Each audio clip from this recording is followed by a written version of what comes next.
பொய் சொல்லாதீங்க. பொய் சொல்லியே ஆகணும்னு ஒரு விஷயம் இருக்குன்னா அப்படிப்பட்ட ஒரு விஷயத்த பண்ணவே பண்ணாதீங்க. எஸ்பெஷலி ஒரு ப்ராப்ளம சால்வ் பண்ண ஒரு சின்ன பொய் சொல்ல வேண்டியதா இருக்கும். அந்த சின்ன பொய்ய சமாளிக்கிறதுக்கு அதிகமா பொய் சொல்ல வேண்டியதா இருக்கும். அப்புறம் அதையே கண்டினியூ பண்ண வேண்டியதா இருக்கும். அந்த நேரத்துல வேணா அப்பாடா ப்ராப்ளம் சால்வ் ஆயிடுச்சுன்னு நீங்க நிம்மதியா இருக்கலாம். ஆனா உண்மை என்னன்னா உங்க கண் முன்னாடி நீங்க டிஸ்ஆனஸ்ட் பர்சனா இருப்பீங்க. ஆனா இன்னொரு முக்கியமான விஷயம் என்னன்னா women can smell your lies.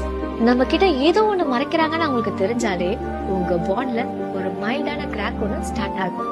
பெரிய கிராக் கூட பிரச்சனை இல்ல, ஈஸியா சார்ட் அவுட் பண்ணிடலாம். ஆனா அந்த மைல்டு கிராக் தான் பெரிய பிரச்சனையே. எங்க எப்படி வரும்னு பிரச்சனை தெரியவே தெரியாது. ரொம்ப ஸ்லோவா உங்க பாண்ட பிரேக் பண்ணும். நீங்க ஒரு வாட்டி தப்பு பண்ணிட்டீங்கன்னு வைங்களேன், ரொம்ப ஈஸியா அவங்க உங்களை மன்னிச்சிருவாங்க. பட் உங்க டிஸ்ஆனஸ்டி அவங்க மைண்டுக்குள்ள so let us be honest. ஆனஸ்டா இருக்கிறதுனா என்ன தெரியுமா?